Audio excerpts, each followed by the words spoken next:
hay restos, muñones de edificios dentro de los antiguos predios del casco histórico, y hay cosas que no sabemos que están, porque nosotros no hemos practicado la saludable disposición a la arqueología urbana, que puede descubrir un montón de cosas. Por ejemplo, ahora que está en actividad la Comisión Nacional Bicentenario, estamos hablando nuevamente de intervenciones, pero sin hacer una investigación profunda de ese espacio fundamental en la historia del Paraguay, que es el que queda entre la catedral y el actual edificio del Parlamento, o entre el Correo o la Policía y el Cabildo. Es un espacio donde se desarrolló, en el que se desarrolló prácticamente la mayor cantidad de acontecimientos históricos del Paraguay en la conformación de la provincia y de la República. De ese lugar salían las antiguas acometidas hacia los indios, las expediciones hacia el interior, las expediciones que iban a fundar ciudades, y en ese lugar estuvieron también los más grandes, los edificios públicos más importantes, la Casa de Gobierno, el cuartel de la Ribera, el cuartel de artillería, el cuartel de infantería, el Cabildo, la Casa de los Gobernadores, en fin, toda una serie, y sin contar la catedral, que también en sucesivas movidas por culpa de los raudales es el sexto edificio que se construye como catedral, porque anteriormente los otros fueron llevándose los raudales en sus torrentosas en torrentosas jornadas de grandes lluvias. Y tampoco tenían mucha base, muchos cimientos, de adobe.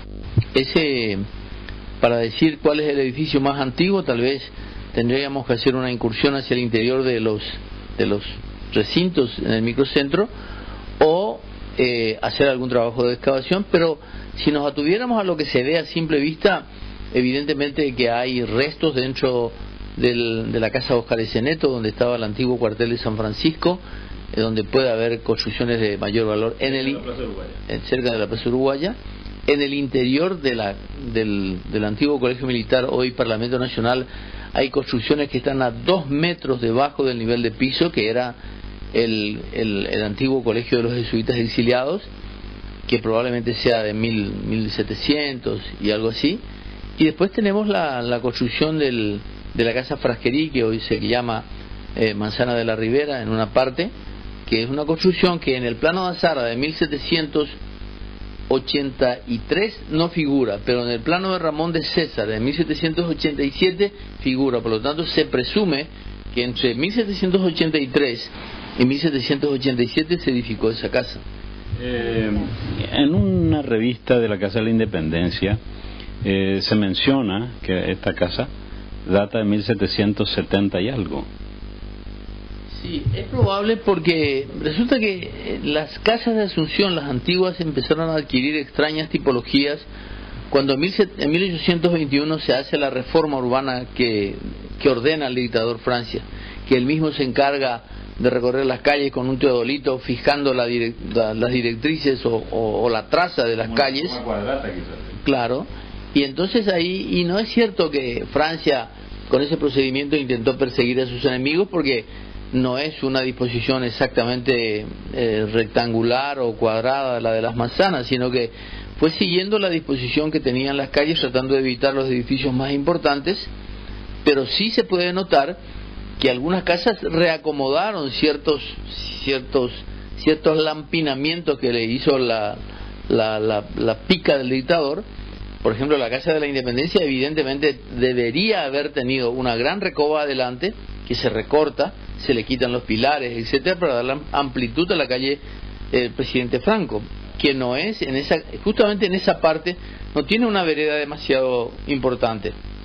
Esa calle evidentemente se pudo hacer a pico y pala muy penosamente. Tiene un nivel mucho más alto que y mucho más alto, sí. Por lo menos 1,5 metros. En realidad las calles fueron horadando terreno, porque la gente protegía sus predios, pero las calles eran de los raudales, Claro. y los raudales fueron profundizando las calles realmente. Por eso casi todas las calles, las casas de Asunción en el microcentro, uno entra a través de gradas.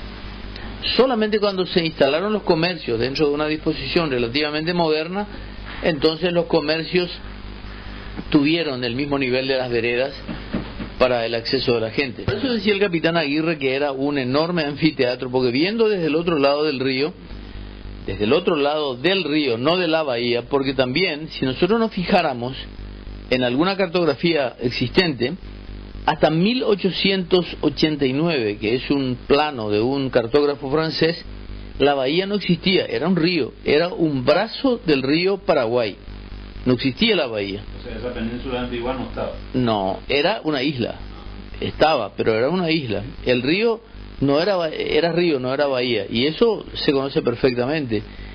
Y también si uno apela a la información de un topógrafo profesional o de un experto en el río, nos va a decir de que la primera reacción que hace el río ante la presencia de un cuerpo extraño es formar un pequeño islote o un pequeño banco, porque la embarcación, por ejemplo, si se hunde, intercepta elementos sólidos que se va rellenando en sus huecos hasta que emerge un banco de arena. Y bueno, aparentemente la ciudad pudo haber tenido el río pudo haber tenido una experiencia o una situación parecida, y también el hecho de que la ciudad se extendiera y se fuera desmontando para las distintas construcciones, evidentemente la sedimentación fue rellenando, fue colmatando el río, que al final terminó llenándose, buscando otros cauces para circular, digamos. Y eso hizo que esa isleta enfrente se cerrara. Se uniera en una parte. Yo creo que la unión más prolongada es la que se verifica a la altura de la avenida Venezuela, donde entra la calle Indias, que tiene casi 2 kilómetros de extensión hasta llegar al río, paralelo al arroyo Mburicao.